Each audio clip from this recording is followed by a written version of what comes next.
Finally ইউএফসির 8 winning স্ট্রিকের একটা রেসলারকে dominate ভাবে হারালো সন স্ট্রিকল্যান্ড। শুধুমাত্র তাই নয়, এছাড়াও সে কল আউট করে দিল ইউএফসির মিডলওয়েট চ্যাম্পিয়ন খামজাত চিনাফকে। এছাড়াও এদের দুজনের মধ্যে তো ট্র্যাশ টক চলছিলই, এবার এদের মধ্যে শুরু হয়ে গেল রাইভালরি। সোশ্যাল মিডিয়াতে যেন এরা আলাদাভাবেই চলতে থাকছে এদের দুজনের কথোপকথন। এছাড়াও ইউএফসিতে নিউ এরা স্টার্ট হয়ে গেছে, যেমন ওইগুলো সমস্ত কিছু ব্যাপারে আমি আজকে আপনাদেরকে ডিসকাস করবো মাত্র 3 থেকে 4 মিনিটে। ভিডিওটা পুরো দেখুন, ভিডিওটা যদি ভালো হয় তো লাইক করবেন। এবং ইউএফসিতে আমি বাংলার উপর এরকমই ভিডিও বানাই, যদি এরকম ধরনের কন্টেন্ট বাংলা দেখতে চান তাহলে অবশ্যই চ্যানেলকে সাবস্ক্রাইব করে নেবেন। চলুন শুরু করি। তো ফার্স্টে যে এই রবিবার সন স্ট্রিকল্যান্ড ভার্সেস অ্যান্থনি হার্নান্ডেজের সাথে যে ফাইট নাইটটা হয়েছিল সেটা নিয়ে আলোচনা করবো। ফার্স্টে যেটা আলোচনা করবো সেটা হচ্ছে মাইকেল প্যারেরা ভার্সেস জেকরি রিজে। এই ফাইটটাতে জেকরি রিজের পারফরমেন্স সত্যি ভালো হয়েছে। যারা ফাইটটা দেখেছে তারা দেখেছে যে জেকরি কি ধরনের ফাইটার। সে একটা ফুললি মাইকেল চ্যান্ডলার টাইপের ফাইটার, মানে সে জেতা হারাকে অতটা ম্যাটার করে না তার কাছে একটা এন্টারটেইন ফাইট ফুট আপ করাটাই সবথেকে বড় ব্যাপার। যেমন নেট ডিয়াস এদের মতো ফাইটার। কিন্তু মিচেল প্যারেরা এই ফাইটটাকে জিতে যায় ডিজিটানের সাথে। তারপর ফাইটটা হয় জ্যাকোবি স্মিথের সাথে জোসে হ্যারেলে। বা হ্যারেলে একটা লস নিয়েছিল, আর স্মিথ ছিল আপনার আনডিফিটেড ফাইটার, এবং সে ফার্স্ট রাউন্ডেই তাকে নক আউট করে দেয়। এবং সে শুধুমাত্র তাই না, যে ফাইটটা যারা দেখেছিল তারা জানতে পারবে যে সে জিতে যাওয়ার পরও রেফারি স্টপ করে দেওয়ার পরও সে একভাবে তার উপরে পাঞ্চ ল্যান্ড করতে থাকে হ্যারেলের উপর। চলুন তারপর দেখা যাক নেক্সট ফাইট হয়েছে হেভিওয়েট ফাইট, যেটা হয়েছিল সের্গাই স্পিভেকের সাথে অ্যান্টি ডেলিজার সাথে। আমি সের্গাইয়ের ব্যাপারে বলে দিই, সের্গাইকে ইউএফসি হেভিওয়েট ডিভিশনে সবচেয়ে বেস্ট বক্সার বলা হয়, মানে হেভিওয়েট ডিভিশনে সবচেয়ে বেস্ট বক্সার ওকেই বলা হয় এখন কারেন্ট টাইমে। এবং সে যখন অ্যান্টি ডিজিয়ার সাথে ফাইট করে, এই ফাইটটা 3 রাউন্ডের হয় এবং তারা এটাকে ডিসিশনে জিতে যায় সের্গাই। এবং ডিজিয়া কোথাও না কোথায় ডেলজিয়া হয়তো ফাইটটাকে জিততে পারে, বাট হেরে যায়। তারপর শুরু হয় নিউ এরা এই জন্যই বলছি কারণ ড্যান ইক হচ্ছে ইউএফসি ফেদারেটের এমন একটা কন্টেস্টেন্ট যে অনেকগুলি বড় বড় ফাইট লড়েছে, এবং তার দীর্ঘকালের কেরিয়ারে একবারও সে কোনোদিনও নক আউট হয়নি বা সাবমিট হয়নি। মোট কথা সে কোনোদিনই ফিনিশ হয়নি তার কেরিয়ারে। এবং সে বহু বড় ফাইটারদের সাথে খেলেছে।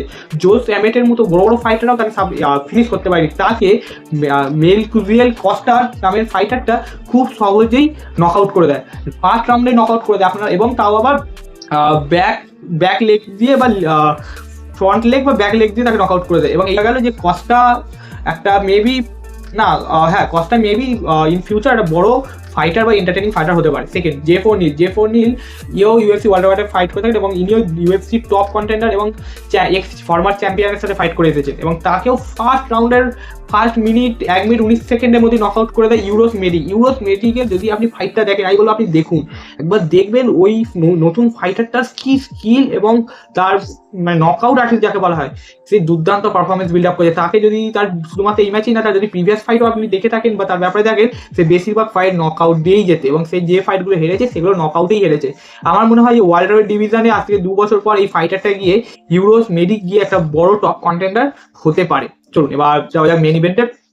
তো ইউএফসি আমি সেই খেলোয়াড়টার কথা বলবো যেই খেলোয়াড়টাকে মিডল ডিভিশনে সব থেকে বড় থ্রেড মানা হতো, এবং মাঝখানে সে 2টি পরপর লস নিয়েছিল, বাট যার থেকে নিয়েছিল সে ছিল ডিকেস ডুপ্লেসিস, যে ছিল ইউএফসি মিডলওয়েট চ্যাম্পিয়ন। এবং তারপর মনে হয় যে এই খেলোয়াড়টা হারিয়ে গেছে, কিন্তু না, অ্যান্থনি হার্নান্ডেজের কাছে তার যখন ফাইট হয় আমি তো ভেবেছিলাম অ্যান্থনি জিতে যাবে, কারণ সে 8 উইনিং স্ট্রিকে ছিল। এবং শুধুমাত্র তাই না, সে একটা ডমিনেটিং রেসলার। এবার আমরা সবাই জানি যে রেসলার ভার্সেস স্ট্রাইকারের ম্যাচে ইউএফসিতে বেশিরভাগ রেসলাররাই জিতে যায়, এটাই সাথে হবে। কিন্তু সন স্ট্রিকল্যান্ড যে গেম প্ল্যান নিয়ে এসেছিল, তার মধ্যে অ্যান্থনির তো মানে সে যে রেসলার, তাকে কোনো টেক ডাউনের চান্সই নেই। সে যতবার টেক ডাউন করতে গেছে সে প্রতিবার সাকসেসফুলি ডিফেন্ড করে নিয়েছে সন স্ট্রিকল্যান্ড। এবং তার যে কম্বো, সে হচ্ছে একটা স্ট্রাইকার সন স্ট্রিকল্যান্ড, আপনারা সবাই জানেন। সে প্রাইম ইসরায়েল আন্ডেসানিয়াকে হারিয়েছে, সে প্রাইম অ্যালেক্স পেরেরার সাথে ফাইট করেছে, সে নাসরুদ্দিন ইমককে হারিয়েছে।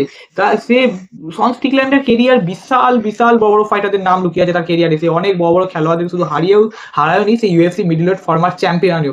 সে পলো কস্টা, এছাড়া জ্যারেড ক্যানোই, ব্রেন্ডেন অ্যালেন, এই সমস্ত ফাইটারদেরকে সে হারিয়েছিল।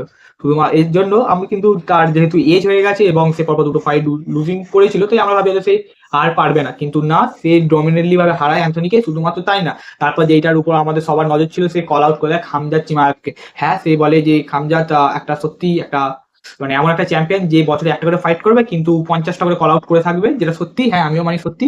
কিন্তু দেখা যাক এবার কি হয়। খামজাত চিনার সঙ্গে সঙ্গে তার টুইটে জানায় সে কোনোভাবেই সন স্ট্রিকল্যান্ডের সাথে ফাইটে অ্যাগ্রি নয়, কারণ সে ডিডিপিকে 2বার হারিয়েছে, আর ডিডিপিকে সে 1বার হারিয়েছে, আর ডিডিপি সন স্ট্রিকল্যান্ডকে 2বার হারিয়েছে। তো সে কোনোভাবে একটা ভালো ম্যাচ পুট আপ করতে পারবে না তার কাছে।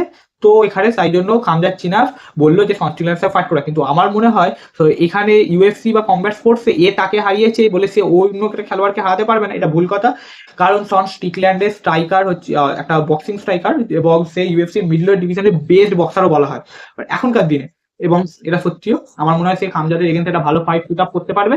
তবে দেখা যাক কি হয়। এইটুকুনি আপনাদের আপডেট দেওয়া ছিল। চলুন, ধন্যবাদ। নেক্সট ভিডিওতে 3টে ফ্যান্টাসি ম্যাচের ব্যাপারে ডিসকাশন করবো। হ্যাঁ, পুরো 3টে ফ্যান্টাসি ম্যাচ বিল্ডার, যেগুলো সুপার ফাইট হতে চলেছে।